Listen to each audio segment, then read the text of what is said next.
La circulation est dense. Je dois rester dans la file de gauche, réponse A. Me replacer dans la file de droite, réponse B.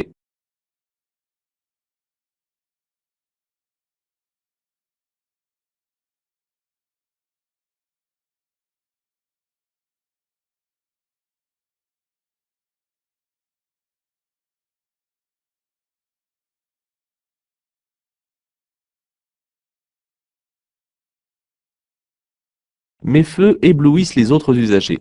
Je dois donc tourner la molette vers le haut, réponse A. Vers le bas, réponse B.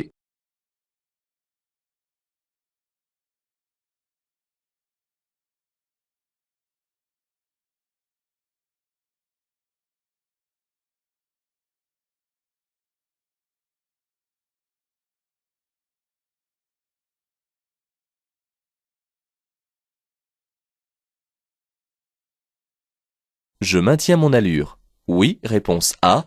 Non, réponse B. J'utilise l'avertisseur sonore. Oui, réponse C. Non, réponse D.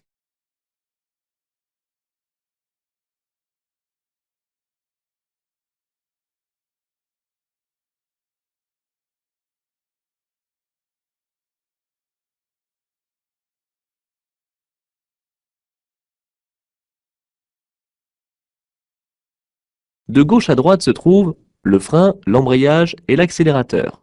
Réponse A. L'embrayage, le frein et l'accélérateur. Réponse B. L'accélérateur, le frein et l'embrayage. Réponse C.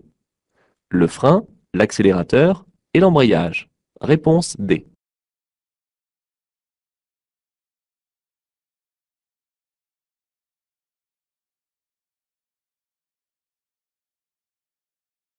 Ce panneau indique que le stationnement est payant dans tout le quartier. Réponse A. Dans toute la rue. Réponse B. Sur les emplacements à droite. Réponse C. Dans toute l'agglomération. Réponse D.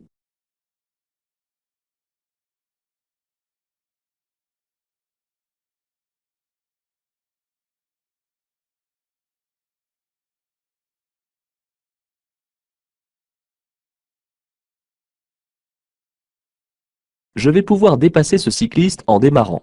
Oui, réponse A. Non, réponse B. Je pourrais mordre la ligne pour dépasser. Oui, réponse C. Non, réponse D.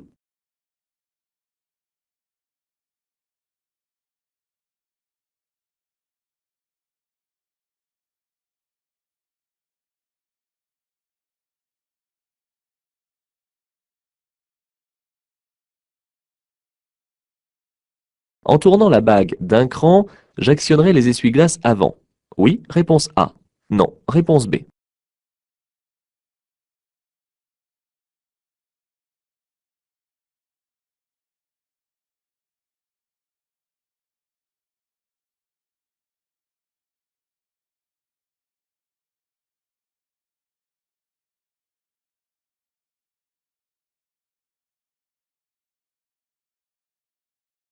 Je conduis un camping-car. Je peux tourner à droite.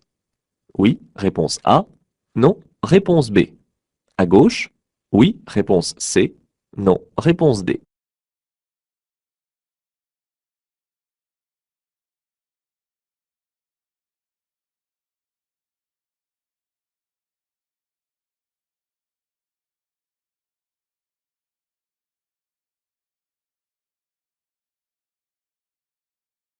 La signalisation proche indique une limitation de vitesse. Réponse A. Une priorité de passage. Réponse B. Une fin de sens unique. Réponse C.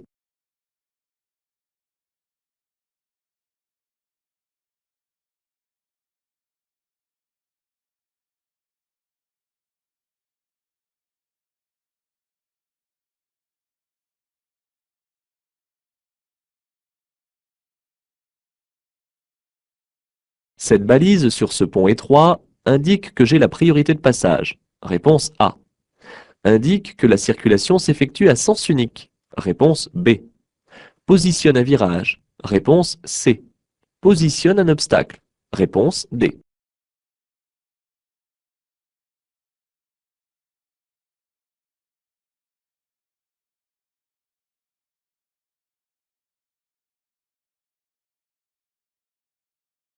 Pour aller à Cannes, je prendrai la sortie numéro 42. Réponse A. La sortie suivante. Réponse B.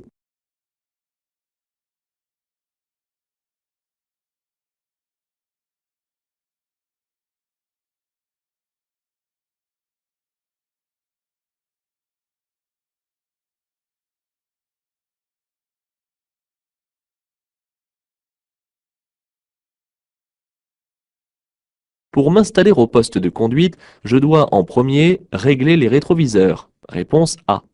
Mettre la ceinture. Réponse B. Régler le siège en longueur. Réponse C. Régler le dossier du siège. Réponse D.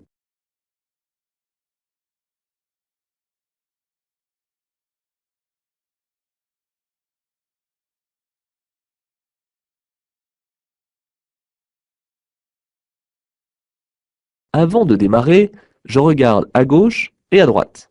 Oui, réponse A. Non, réponse B. Je dois d'abord laisser démarrer les véhicules devant moi. Oui, réponse C. Non, réponse D.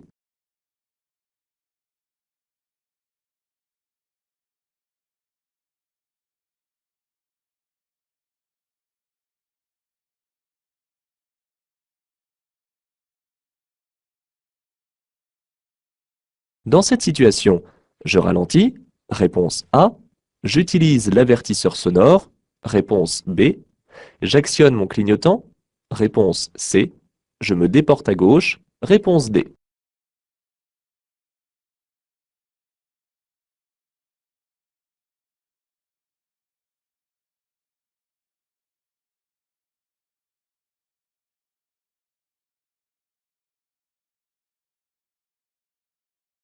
En cas de franchissement d'une ligne continue, je risque une perte de 3 points sur mon permis de conduire. Oui, réponse A. Non, réponse B. Je peux dépasser le véhicule stationné. Oui, réponse C. Non, réponse D.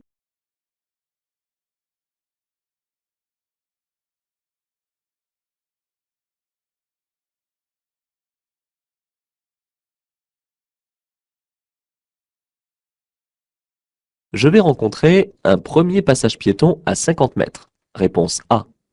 Un premier passage piéton à 500 mètres. Réponse B. Une succession de passages piétons sur 500 mètres. Réponse C. Un seul passage piéton sur une distance de 500 mètres. Réponse D.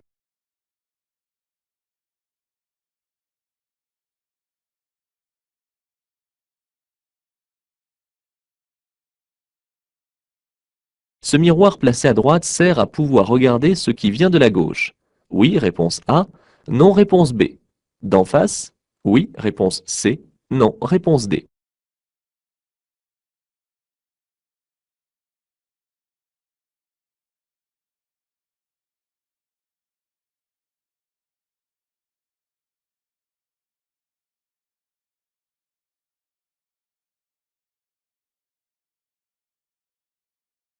Les usagers circulant sur la voie de gauche devront me laisser passer. Oui, réponse A. Non, réponse B.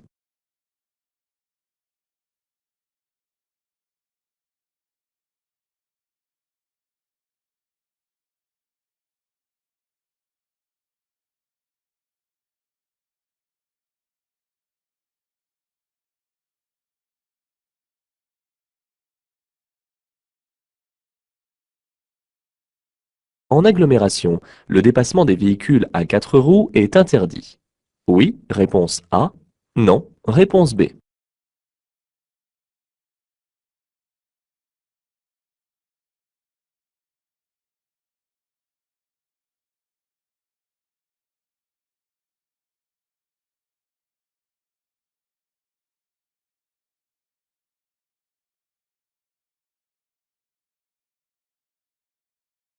Je m'arrête.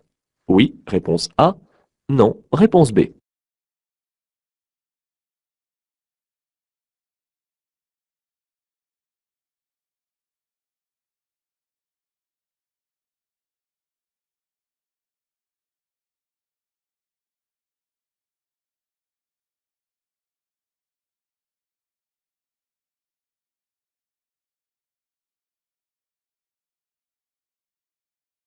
Pour dépasser sur l'autoroute, je pourrais circuler sur la voie de gauche à 140 km/h. Oui, réponse A.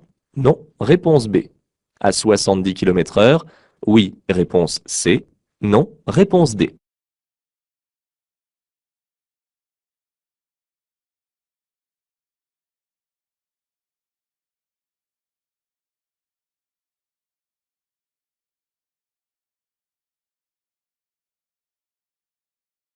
Dans cette situation, je ralentis. Réponse A. Je dois laisser un espace latéral minimum de 1,50 m. Réponse B. J'actionne mon clignotant. Réponse C. Je peux chevaucher la ligne discontinue. Réponse D.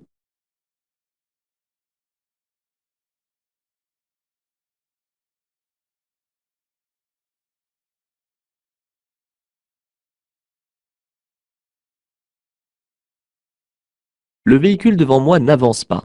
J'utilise l'avertisseur sonore. Oui, réponse A. Non, réponse B. Lumineux. Oui, réponse C. Non, réponse D.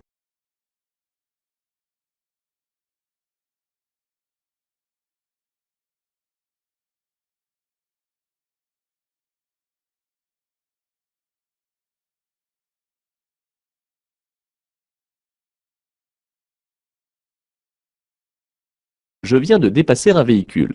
Je continue dans cette voie. Réponse A. Je me rabats entre chaque véhicule. Réponse B.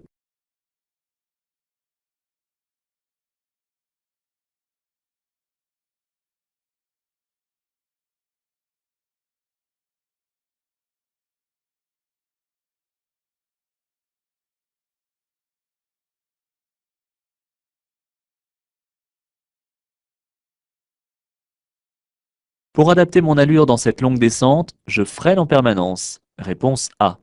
J'utilise le frein moteur en rétrogradant. Réponse B. Je freine par des pressions successives et assez fortes. Réponse C.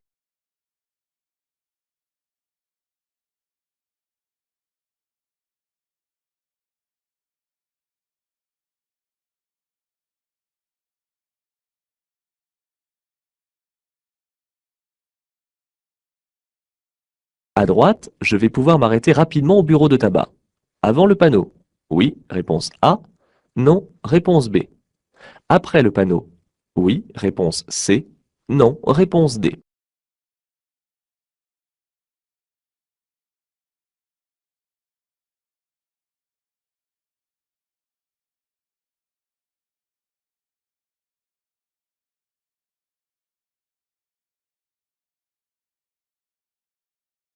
Dans cette situation, je m'arrête. Réponse A.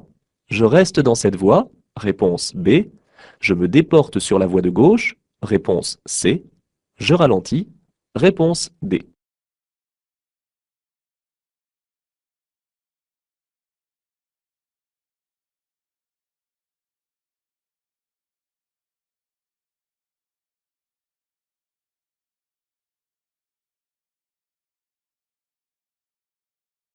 Je peux dépasser le véhicule noir par la droite. Oui. Réponse A. Non. Réponse B.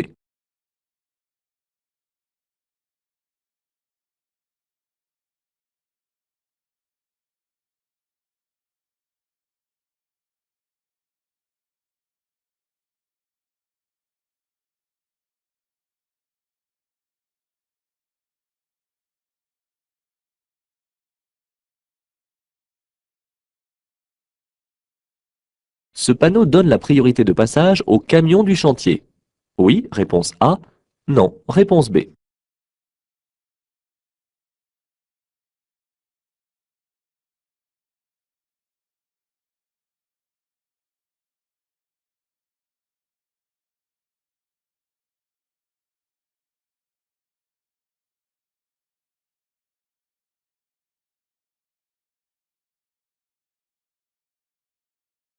Ce panneau interdit de dépasser les camionnettes. Réponse A.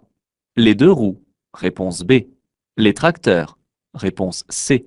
Les voitures particulières. Réponse D.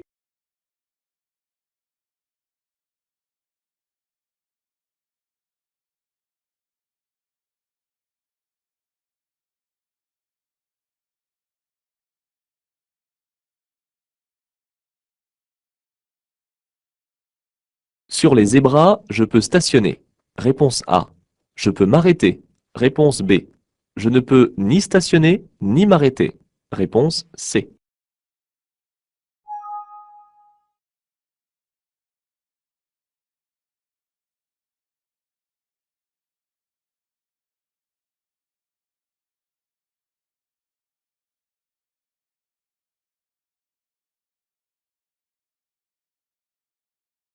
Le stationnement est gratuit.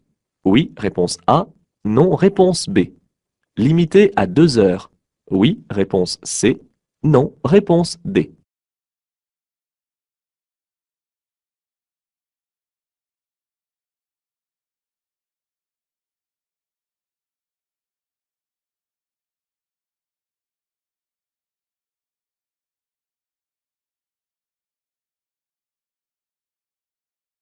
Les véhicules à droite sont en infraction.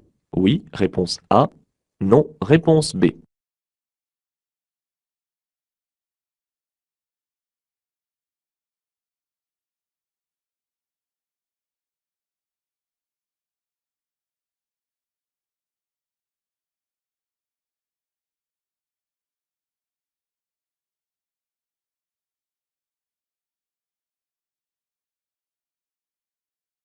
La signalisation annonce la présence d'un seul virage.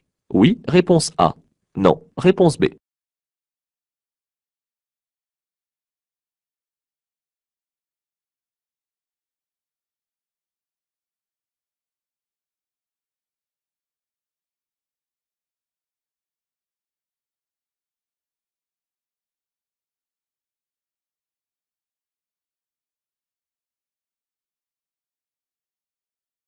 Si je continue, je risque une perte d'un point sur mon permis de conduire. Réponse A.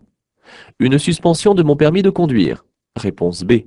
Une peine de prison. Réponse C. Une amende. Réponse D.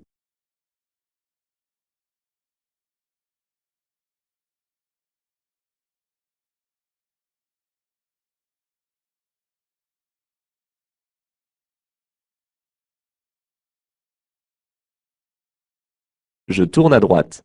J'accélère. Réponse A. Je ralentis. Réponse B. Je m'arrête. Réponse C. Je cède le passage aux usagers venant de gauche. Réponse D.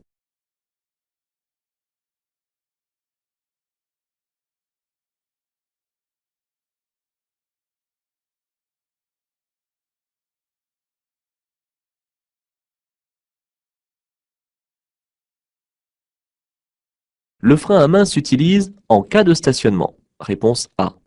Pour freiner dans les descentes. Réponse B. En cas de défaillance du frein principal. Réponse C.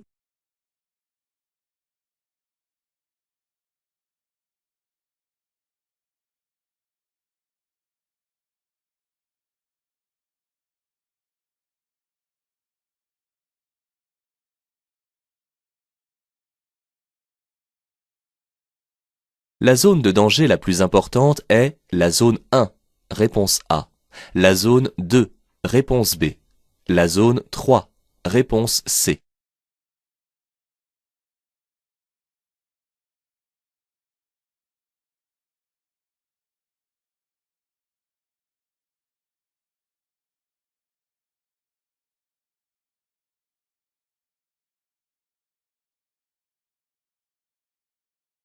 Ma vitesse sera limitée sur cet axe à 45 km/h jusqu'à la sortie de l'agglomération. Réponse A.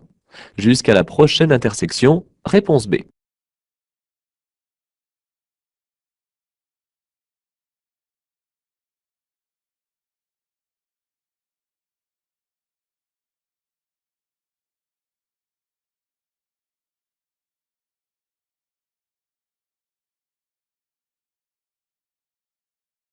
En stationnant sans autorisation sur ce parking privé, je risque une amende. Oui, réponse A. Non, réponse B.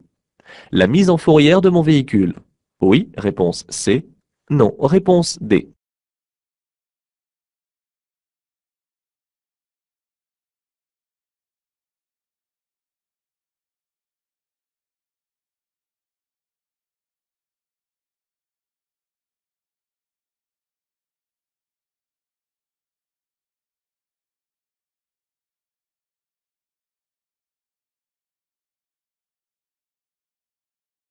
Sur les routes à sens unique, lorsque la circulation est dense et s'établit en file ininterrompue sur toutes les voies, les conducteurs doivent rester dans leur file, sauf s'ils souhaitent changer de direction. En cas de non-respect de cette règle, je risque une amende de deuxième classe.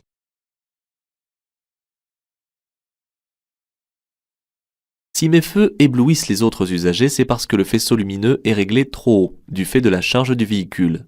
Je dois donc le baisser en tournant la molette vers le bas. Plus le véhicule sera chargé, plus je devrai descendre le faisceau lumineux.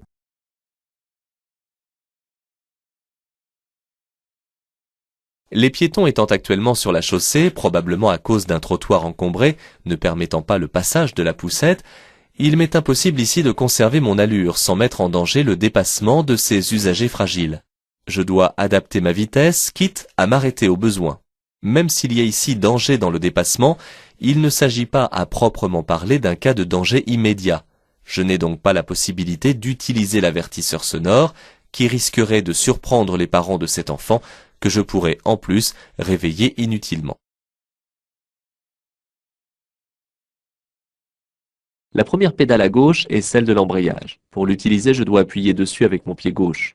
Ensuite se trouvent le frein et l'accélérateur. Ces deux pédales s'utilisent avec le pied droit. Sur les véhicules automatiques, seules deux pédales existent, le frein et l'accélérateur.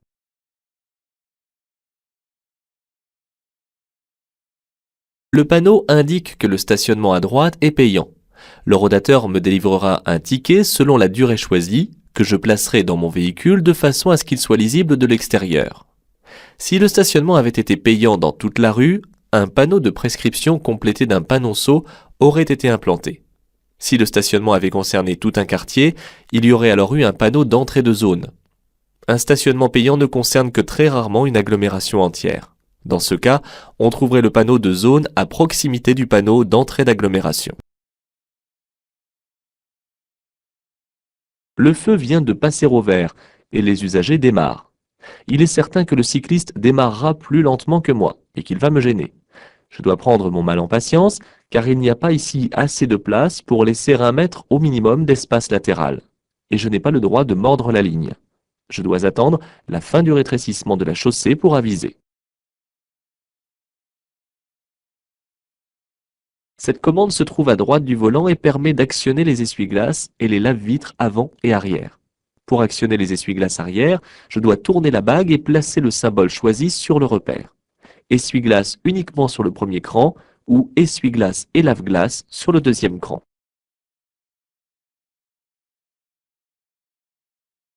Les véhicules affectés au transport de marchandises, quel que soit leur poids total à charge, n'ont pas le droit de prendre la direction de l'autoroute ou celle de Nice. En effet, les panneaux de prescription inclus dans les panneaux de direction leur en interdisent l'accès. Ils sont invités à tourner à gauche, comme l'indique le symbole inclus dans le panneau de direction vert. Un camping-car n'est pas assimilé à ce type de véhicule. Les deux directions me sont donc autorisées. Ici, la vitesse est limitée à 40 km/h, comme l'indique le panneau de prescription. Je circulais dans un sens unique et la circulation s'effectuera dans les deux sens à partir du panneau de danger. Il n'y a pas ici de signal qui détermine un ordre de passage. Ces balises sont mises en place dans les virages. Elles invitent les usagers à ralentir afin de réduire l'effet de la force centrifuge. La balise qui positionne un obstacle est différente. Il n'existe pas de balise indiquant une priorité de passage ou une chaussée à sens unique. Ce sont des panneaux qui remplissent cette fonction. Ce panneau de présignalisation indique le numéro de la prochaine sortie, ainsi que la distance restant à parcourir avant de l'atteindre. En dessous sont mentionnées les villes desservies par cette sortie. La flèche oblique, quant à elle, indique que la voie de décélération permettant de quitter l'autoroute se situe à droite de la chaussée.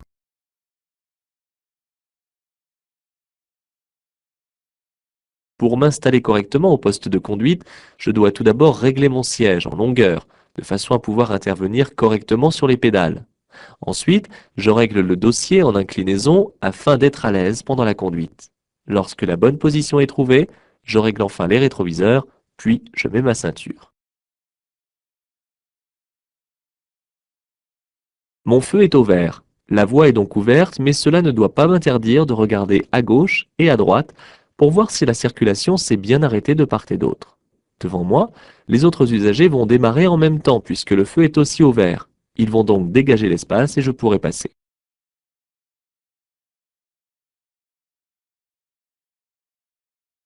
Je circule en agglomération et l'usage de l'avertisseur sonore est interdit, sauf en cas de danger immédiat. Ici, le conducteur qui monte dans son véhicule n'est pas considéré comme tel puisque je l'ai aperçu de loin. Je dois cependant ralentir et me déporter sur la gauche après avoir effectué tous les contrôles nécessaires. Ceci afin de laisser un espace latéral de sécurité suffisant pendant le dépassement.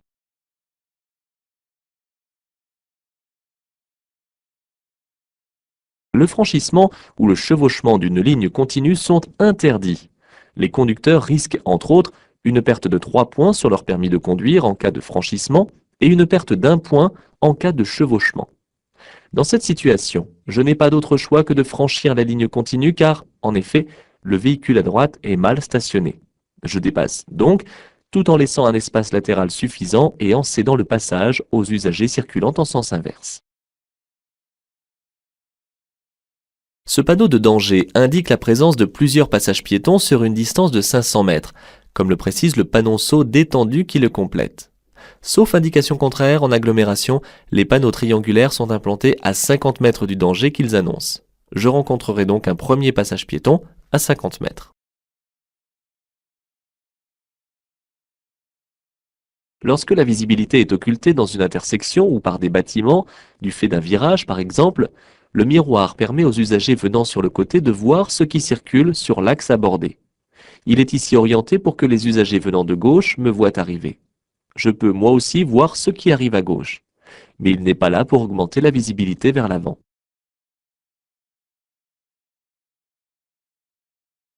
Ce panneau indique qu'en raison de travaux sur la chaussée, le nombre de voies sera réduit à 2.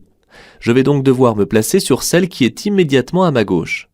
Les usagers qui y circulent déjà ne sont pas tenus de me laisser passer, car c'est moi qui change de voie. Je vais donc manœuvrer sans trop attendre dès que toutes les règles de sécurité seront réunies. Il n'est pas interdit de dépasser en agglomération, à condition de ne pas circuler au-delà de la limitation de vitesse, et qu'il n'y ait pas d'interdiction par signalisation au sol ou par panneau. Attention aux intersections où il faut laisser le passage à droite, car dans ce cas, le dépassement est interdit, sauf celui d'un éventuel deux roues.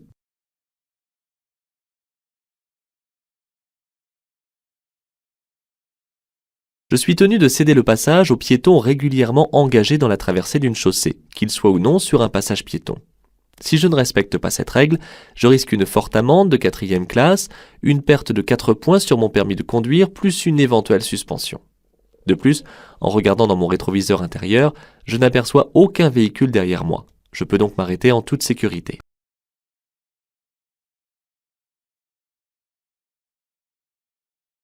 Je circule sur une autoroute. La vitesse y est limitée à 130 km/h même pour un dépassement. Lorsque la circulation est fluide et que les conditions atmosphériques permettent une visibilité et une adhérence suffisantes, comme ici, les conducteurs utilisant la voie la plus à gauche ne peuvent circuler à une vitesse inférieure à 80 km/h. En cas de non-respect de cette règle, je risque une amende de 2e classe. J'aborde un virage et je suis obligé de me déporter un peu à gauche pour continuer ma route. Afin d'effectuer le dépassement avec le maximum de sécurité, je ralentis, j'actionne mon clignotant gauche et je mords sur la ligne. Je ne suis pas cependant obligé de laisser un espace latéral minimum de 1,50 m lors du dépassement.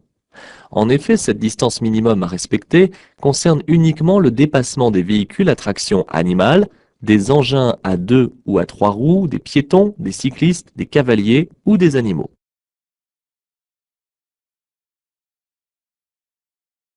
Cet usager est quelque peu distrait, car la flèche l'autorise à tourner à droite. Je vérifie d'abord qu'il n'est pas en train de céder le passage à un autre usager avant d'éveiller son attention. De nuit, les avertissements doivent être donnés par l'allumage intermittent, soit des feux de croisement, soit des feux de route. Les signaux sonores ne devant être utilisés qu'en cas d'absolue nécessité.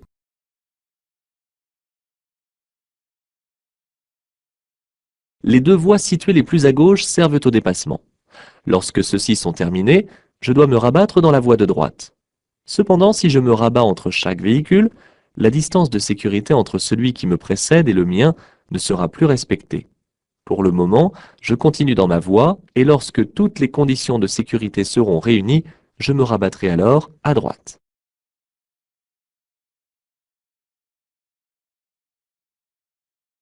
Dans cette descente, la vitesse est limitée à 60 km/h. De plus, je vais rencontrer des bandes rugueuses. Afin d'adapter mon allure et conserver un freinage efficace, j'utilise le frein moteur tout en rétrogradant une vitesse. Enfin, si nécessaire, je freine par pression successive, ce qui évitera de chauffer les freins.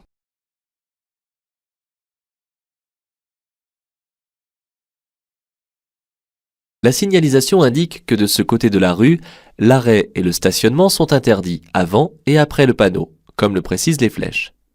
Le fait d'effectuer une course rapide dans un magasin est considéré comme un stationnement. Le panonceau qui complète l'interdiction précise que je risque la mise en fourrière de mon véhicule. Le conducteur est positionné à côté de son véhicule en double file. Je ne peux donc pas continuer dans ma voie car il me gêne. Je ne peux pas non plus m'arrêter brusquement car le conducteur qui me suit est trop près de mon véhicule. Je n'ai donc pas d'autre choix que de me déporter dans la voie de gauche. Cependant, je dois ralentir et contrôler mon rétroviseur extérieur gauche ainsi que mon angle mort avant de changer de voie. Les dépassements se font toujours par la gauche. Exceptionnellement, il est permis de dépasser un véhicule par la droite lorsque le conducteur signale son intention de tourner à gauche et qu'il y a suffisamment de place à droite. Mais ici, je circule sur une route rapide, sans intersection. Je ne peux pas me glisser par la droite non plus, du fait que la circulation n'est pas chargée et qu'elle ne s'établit pas en file. Attention, il y a un usager dans le rétroviseur. J'attends pour me placer à gauche.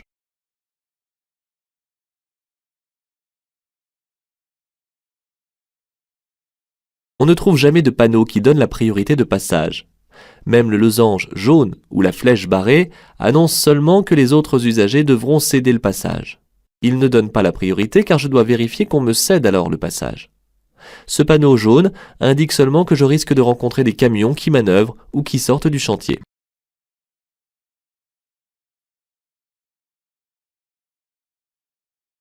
Ce panneau interdit de dépasser tous les véhicules à moteur, sauf les deux roues.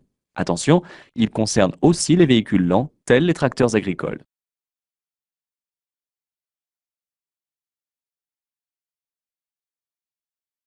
Les zébras matérialisent des terre-pleins qui séparent les sens de circulation tout en permettant ici un stockage pour tourner à gauche.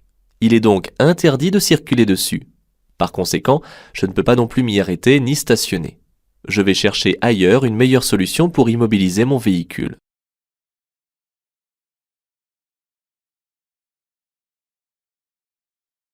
J'entre dans une zone où le stationnement est réglementé. Le symbole indique une zone bleue. Dans cette zone, je devrais donc utiliser un disque qui me permettra de stationner gratuitement pendant 1h30 au maximum. La période de midi est plus longue, cependant le disque reste obligatoire.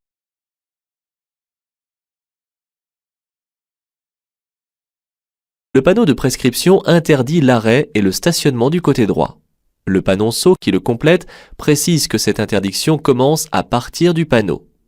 Les véhicules stationnés à droite sont donc en infraction.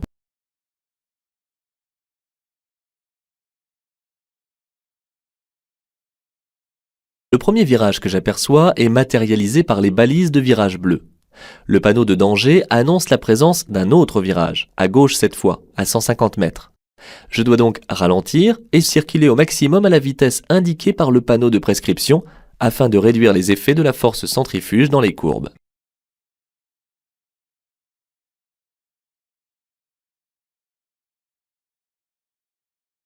Si je circule dans cette rue qui est réservée ici au service de l'autoroute, je risque une forte amende de 4e classe, une perte de 4 points sur mon permis de conduire, ainsi qu'une suspension de ce dernier. Circuler dans un sens interdit n'est pas un délit, je ne risque donc pas de peine de prison.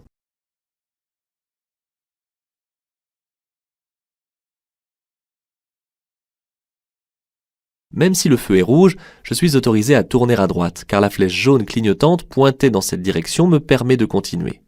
Cependant, je dois ralentir et au besoin m'arrêter pour céder le passage aux usagers venant de la gauche et aux piétons traversant la chaussée.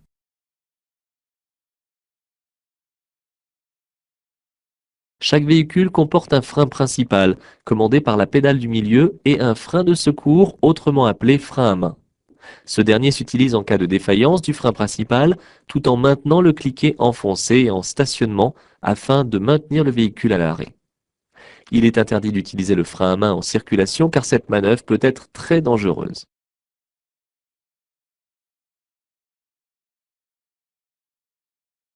En traversant cette intersection, je dois surveiller que le conducteur du véhicule rouge m'a bien vu et qu'il respecte bien l'ordre de passage en attendant son tour.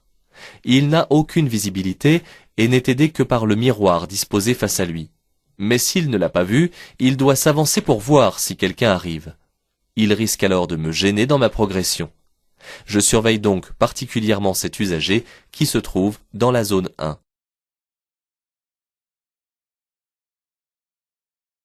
En règle générale, une interdiction prend effet à partir du panneau et jusqu'à la prochaine intersection ou jusqu'à hauteur d'un panneau mettant fin à cette interdiction. Mais quand le panneau de limitation est placé sur le même panneau que celui d'entrée d'agglomération, l'interdiction annoncée est alors valable, sauf indication contraire, dans toute la traversée de cette agglomération. Le panneau de prescription interdit l'accès de ce parking aux usagers étrangers à la propriété. Si je stationne sur ces emplacements privés, je risque alors la mise en fourrière de mon véhicule, ainsi que l'indique le panonceau. En effet, le propriétaire de ce lieu privé peut faire procéder à l'enlèvement d'un véhicule non autorisé. Cependant, je ne risque pas de contravention car l'infraction est commise dans un lieu privé.